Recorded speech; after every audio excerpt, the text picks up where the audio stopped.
तिची आवडती गोष्ट आणायला सांगितली आणि त्याचं महत्त्व पण सांगायला सांगितलंय. मला तुझी साडी आवडते पण त्याचं महत्त्व नाही माहिती. तू सांगशील का? हो, सांगते.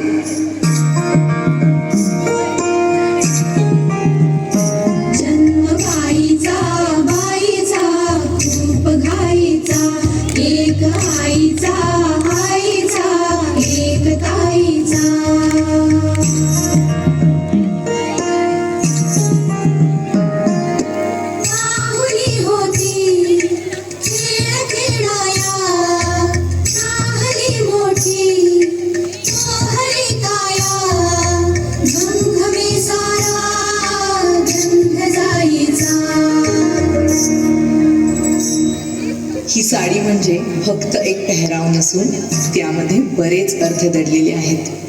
जेव्हा एखादी स्त्री कमरेभोवती ही गोल साडी गुंडाळते तेव्हा ती अख्ख्या जगाला आपल्या भोवती बांधून ठेवते. अरे हिला सांभाळणं किती कठीण आहे.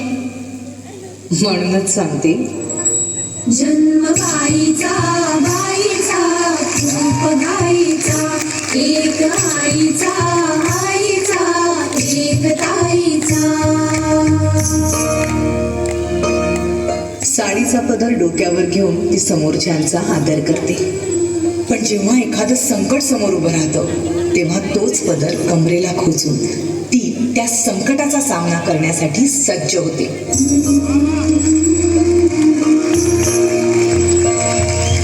फूल होताना ही कळी लाजे, फूल होताना ही कळी लाजे, पैंजणापाशी काय हे वाजे, माय ही सांगे अर्थ मायेचा, माय ही सांगे अर्थ मायेचा.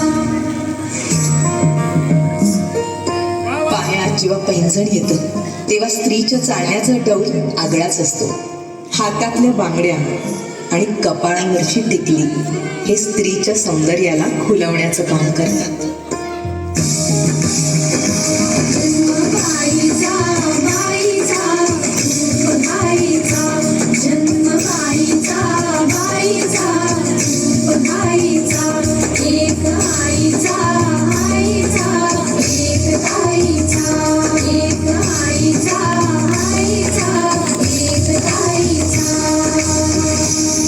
भागवतीचं ते आईचं सणाच्या दिवशी मला सजवलं, ते बाबांचं जीवापार प्रेम करते. या सगळ्या गोड आठवणी हा उभारत्या ओलांडताच मी मागेच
घरात एक मुलगी म्हणून मी जगले आणि हा उंबारटा ओलांडताच मला आता एका स्त्रीचं अस्तित्व लागलं आहे.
तुम्ही कशी काढून तू सगळ्यासाठी नाच अगं ग संसाराचं वर्षभर इसरून तू नाच हे नाच गो बया थोडं मराठ मोड नाच नाच गो बया दिल खोलून आज तू नाच नाच गो बया जरा घुंगट लावून नाच